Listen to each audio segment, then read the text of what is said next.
Hello everyone.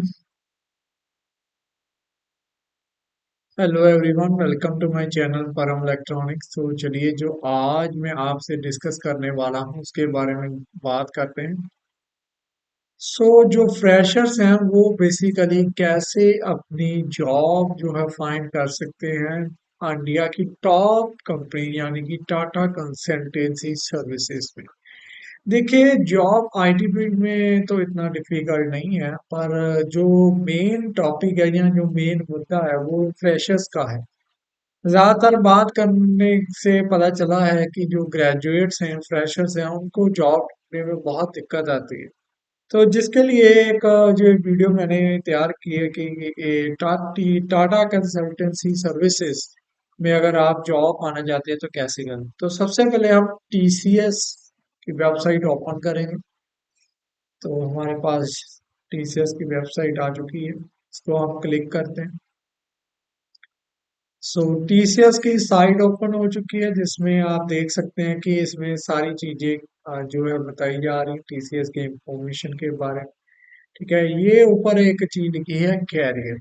तो जो career के बारे में इन्होंने बताया है वो बेसिकली डिफरेंट डिफरेंट कैरियर्स के बारे में बता रहे हैं। सबसे पहले हम इंडियन के बारे में बात करेंगे, क्योंकि टीसीएस अकेली इंडिया में काम नहीं करती, ये और भी कंट्री में जो है वर्कआउट करती है, तो वहाँ की हायरिंग भी चलती है। तो क्योंकि ज्यादातर हमारे ग्रेजुएट्स जो है वो इंडियंस है, तो इसलिए कोशिश करते हैं कि ये इंफॉर्मेशन और बढ़िया बना। तो ये वेबसाइट कैरियर कैरियर का जो हमारा है पेज खुल चुका है। इसमें देखते हैं सबसे पहले जो एंट्री लेवल के ऊपर हम अप्लाई करेंगे, एक्सप्लोर करेंगे और जानकारी हासिल करेंगे कि कैसे जो फ्रेशर्स हैं वो अपनी इंफॉर्मेशन ले सकते हैं। तो एंट्री लेवल करने के बाद ये वेबसाइट ओपन होती है, इसमें हम आगे चलते हैं। और यहाँ पर कुछ इनिशिएटिव्स हैं, जैसे इनका पहला इनिशिएटिव है टीसीएस लॉन्च पैड।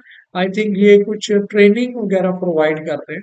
ठीक है, और जो इनिशिएटिव्स हैं दूसरे नंबर पे है टीसीएस फ्रेशर्स जो हायरिंग है, एनक्यूटी। जरा राइट हैंड साइड पे आप देख सकते हैं टीसीएस फॉर्ड बीटा है, टीसीएस हैकवेस्ट। तो टीसीएस फ्रेशर हायरिंग जो 2024 की चल रही है उसके बारे में बात करते हैं।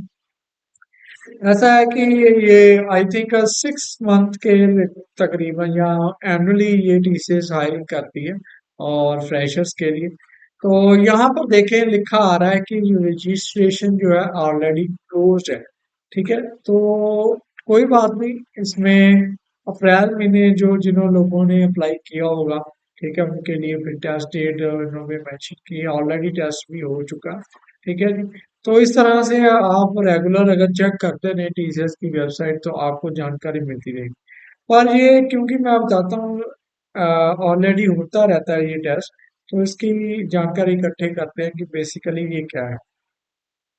टीसीएस जो फ्रेशर हायरिंग करते हैं, जिसमें engineering candidate from the batch 2002 तो यहाँ पर बेसिकली इन्होंने तीन तरह की कैटेगरी हायरिंग कर ली है। प्राइम, डिजिटल और निंजा फ्रेशर हायरिंग की गई है। ठीक है, और इसकी मेन जो बेसिकली क्या डिग्री रिक्वायर्ड रहती है तो वो देख लेते हैं, जिसमें बीटेक चाहिए, बैचलर ऑफ इंजीनियरिंग होनी चाहिए या एमटेक होनी चाहिए, मास्टर ऑफ इंजीनियरिंग एमसीए होनी चाहिए, और एमएससी जो है आपकी रिकॉग्नाइज्ड यूनिवर्सिटी बोर्ड और काउंसिल से होनी चाहिए। तो इस तरह से आप एलिजिबल हो इसके जो फ्रेशर हायरिंग के प्रोसेस में। जो उसका एप्लीकेशन का प्रोसेस है वो क्या कहता है कि सबसे पहले लॉग इन करें टीसीएस नेक्स्ट स्टेप पोर्टल पे। ठीक है, और वहां पर रजिस्टर करें। उसके बाद अप्लाई करें। ठीक है, और जो भी इसका प्रोसेस रहेगा, जो भी इसके जब आप अप्लाई करते हैं आपको एप्लीकेशन आईडी मिलती है, वो आप नोट करके रखें। देन फर्दर आप देखते हैं जो भी इंस्ट्रक्शन आपको मिलेंगे वो देखें। हमारा जो इसमें मेन मोटिव है देखने का कि इसमें बेसिकली क्या क्या रिक्वायर्ड रहता है, क्या हायरिंग कैटेगरी रहती है। सबसे पहले टेस्ट एलिजिबिलिटी की बात करते हैं। सबसे पहले अगर बात करेंगे अगर टेस्ट के लिए आप एलिजिबल कैसे हो, तो इसमें सबसे पहले ये रिक्वायर्ड है कि आपकी ग्रेजुएट या जो भी डिग्री आपके पास है उसमें 60% मिनिमम आपके पास होनी चाहिए। नहीं तो यहाँ आपके पास 6 CGPA through out the academics होनी चाहिए। यानी कि मान लीजिए आपके 8 सेमेस्टर की अगर बीटेक है, ग्रेजुएट है, तो 8 सेमेस्टर की अगर एवरेज 6 CGPA अगर आपकी होती है, तो वो रिक्वायर्ड चाहिए, परसेंटेज जो इसमें चाहिए। उसके बाद किसी की फर्स्ट क्लास है तो वो प्रेफरेबल है, ठीक है, उसमें कोई दिक्कत नहीं। और हायर क्वालिफिकेशन ऑलरेडी बता दी है, बीटेक है, बी एमटेक, एमबी, एमसीए, इस तरह से है, ठीक है। ये जो मेन पार्ट है वो बताने का, कई बच्चों की जो है सप्ली, बैकलॉग्स, एरियर वगैरह रहते हैं। तो जब आप प्रोसेस यानी कि फाइनल ईयर के बाद अगर आप इस प्रोसेस में जाना चाहते हैं, तब आपकी कोई पेंडिंग या एक्टिव बैकलॉग नहीं होनी चाहिए। तब आपके जो बैकलॉग्स हैं वो क्लियर होने चाहिए, तभी आप एलिजिबल हो। क्योंकि अगर पेंडिंग है तो या तो ड्यूरिंग द जर्निंग उसको क्लियर कर दो, नहीं तो वो नहीं हो सकता, ठीक है। अगर कोई गैप है आपकी एजुकेशन में, तो उस गैप के लिए आपके पास जो है 24 मंथ का ज्यादा गैप नहीं, यानी कि 2 साल से ज्यादा गैप जो है वो कंसिडर नहीं करते। अगर कई स्टूडेंट्स हैं जो 1 साल ड्रॉप करके जो है डिग्री करते हैं, कोई बात नहीं, वो चल जाएगा। पर आपका 2 साल से ज्यादा नहीं होना चाहिए। डिग्री आपकी रेगुलर होनी चाहिए, पार्ट टाइम कॉरेस्पॉन्डेंट डिग्री आपकी नहीं चलेगी, ठीक है जी। सो इस तरह से कुछ रिक्वायरमेंट्स हैं एलिजिबिलिटी के लिए, ठीक है। उसके बाद कई लोग अगर वर्क एक्सपीरियंस है तो 2 साल का एक्सपीरियंस एलिजिबल है, ठीक है। तो वैसे तो कोई रिक्वायर्ड नहीं है। एज इसकी जो अगर बात करें तो इसमें आपकी 18 से लेकर 28 ईयर तक आपकी एज लिमिट होनी चाहिए। 28 से अगर अबाव है तो फिर भी आप फ्रेशर हायरिंग के लिए नहीं जा सकते। इसके बाद हायरिंग कैटेगरी की बात करते हैं। सो इसकी जो हायरिंग कैटेगरी है उसके बारे में देखते हैं, 3 तरह की रहती है। सबसे पहले आती है प्राइम। प्राइम की जो हमारी कैटेगरी रहती है, ये सबसे ऊपर कैटेगरी है, जिसमें अगर आपने यूजी की है, यानी कि आपने बीटी, बीटेक बीई की है, तो आपको 9 लाख का पर एनम का पैकेज लगेगा, सीटीसी आपका रहेगा। अगर आपने पीजी की है, एमटेक की है, ठीक है, एमएससी की, एमसी की है, तो 11.5 एलपीए रहने वाला। और आपने इसमें क्या करना होता है, क्या वर्क एक्सपीरियंस रहता है, आपने इसमें complex project with advance technology आपने हैंडल करने होते हैं, एल्गोरिदम, यानी कि एडवांस सिस्टम को आपने बेसिकली हैंडल करना है, जो कि इमर्जिंग इंडस्ट्री की रिक्वायरमेंट है, ऑटोमेशन, रोबोट, सिक्योरिटी प्रैक्टिस, इस तरह से आपकी डीलिंग रहेगी, तभी आपको ये पैकेज मिलेगा। उसके बाद दूसरी कैटेगरी आती है जो हायरिंग के, वो है डिजिटल। सो जो डिजिटल कैटेगरी है उसमें क्या क्या रहता है, उसमें सीटीसी जो आपका रहता है वो है 7 लाख पर एनम का रहता है यूजी के लिए, और 7.03 एलपीए फॉर पीजी। इसमें आपने प्रोजेक्ट के ऊपर जो काम करना है, उनके सोल्यूशन डेवलप, इंटीग्रेशन के काम बारे में करना है। Internal initiative focus on the modern technologies, ठीक है, contribute to TCS ventures in pioneering new product development, इस तरह से आपका रहेगा। Develop tech framework tool for the enhance capability, ये रहे।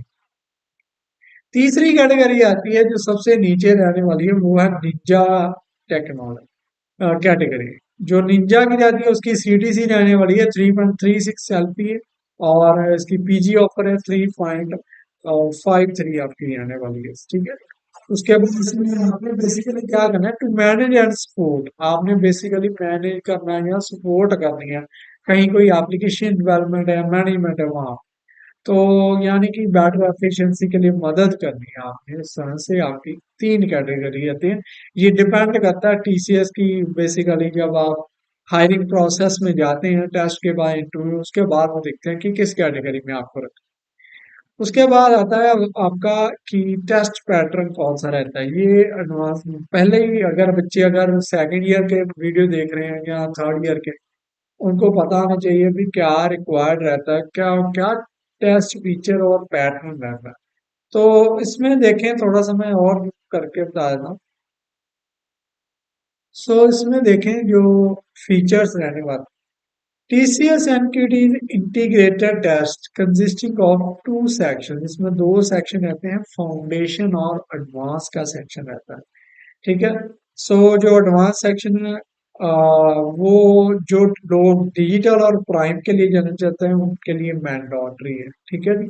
ठीक है, उनको वो अटेम्प्ट करना पड़ेगा अगर आप ऊपर वाली कैटेगरी में जाना चाहते हैं। ठीक है, तो आपकी टेस्ट परफॉर्मेंस के बिहाव से आपको इंटरव्यू के लिए कॉल किया जाएगा। ठीक है, और जो टीसीएस के एनक्यूटी ये जो टेस्ट हैं वो टीसीएस आइन सेंटर में ही बेसिकली होंगे। तो आगे फीचर के बाद बात करते हैं टीसीएस के कौन से पैरामीटर जो हमारे रहते हैं, क्या चीज है उसके बारे में। सबसे पहला पार्ट है कि हमारी duration part A foundation section numerical eligibility के लिए जो ड्यूरेशन है 25 मिनट मिलेंगे। के क्वेश्चन देखते हैं अभी क्या रहता है, 25 क्वेश्चन डालने हैं कि या 15 क्वेश्चन डालने, वर्बल एबिलिटी रहेगा। ठीक है, उसमें भी 25 मिनट्स आपको मिलेंगे। रीजनिंग एबिलिटी, तो जो अच्छी अच्छी बुक्स हैं, जहाँ ऑनलाइन कोर्सेज अवेलेबल है, जहाँ कोई ऑफलाइन कोर्सेज आपकी सिटी में अवेलेबल है, तो जरूर आप उसकी प्रैक्टिस रखें। न्यूमेरिकल एबिलिटी की, वर्बल एबिलिटी की, रीजनिंग एबिलिटी, बेसिकली आपका आईक्यू लेवल चेक करने के लिए ये चीजें होती हैं, तो आपको ये जरूर आनी चाहिए। तो इसके बिना आप किसी आईटी कंपनी के, मेजर आईटी कंपनी की बात कर रहे हैं, छोटी आईटी कंपनी की नहीं कर रहे हैं जो जीडी या इंटरव्यू रख सकते हैं। अगर मेजर आईटी कंपनी में जाना है तो आपको ये चीजें आनी चाहिए। उसके बाद हम बात करते हैं हमारे अगला सेक्शन जो एडवांस सेक्शन। सो जो पार्ट भी, अगर आप डिजिटल और प्राइम के लिए जाना चाहते हैं तो उसमें क्या रहता है। सो इसमें देखिए एडवांस क्वांटिटेटिव रीजनिंग एबिलिटी रहेगी जो कि 25% का रहेगा। एडवांस कोडिंग रहेगी जो कि 90 मिनट्स की रहेगी, तो टोटल 190 मिनट्स का। तो कोडिंग के लिए आप जैसे आप देखते भी रहते हैं, अगर आप मेरी वीडियो देख रहे हैं तो जनरली आप और भी वीडियो ब्राउज की गई होंगी कौन सी कोडिंग करनी चाहिए। सो जिसमें सी प्लस प्लस से लेके जावा से लेके पाइथन से लेके ऐसी सारी कोडिंग जो है अवेलेबल है। आपने कौन सी कोडिंग की है उस पे आपसे वो टेस्ट रहता है। ठीक है, तो आपने उस पे आप पे वो अटेम्प्ट करना है। तो ये पार्ट भी, ये पैटर्न रहने वाला है एमक्यूटी का।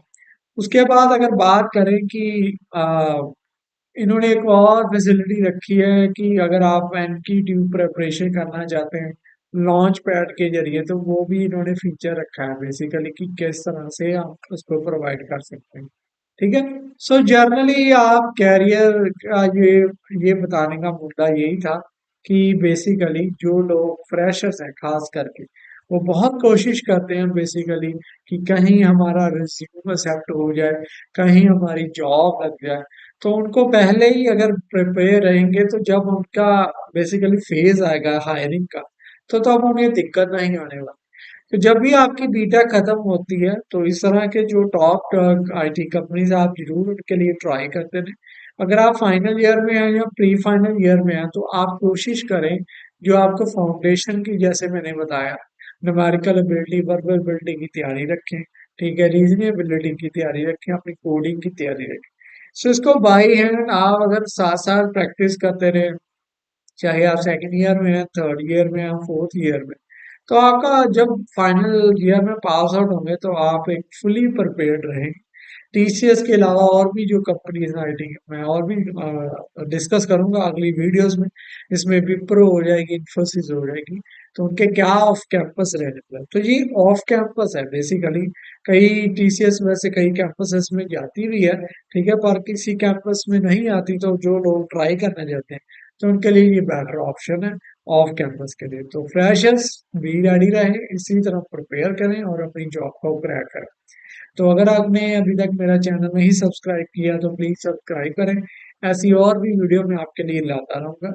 तो अगर आपको ये वीडियो अच्छी लगी है तो प्लीज लाइक एंड शेयर करना मत भूलें।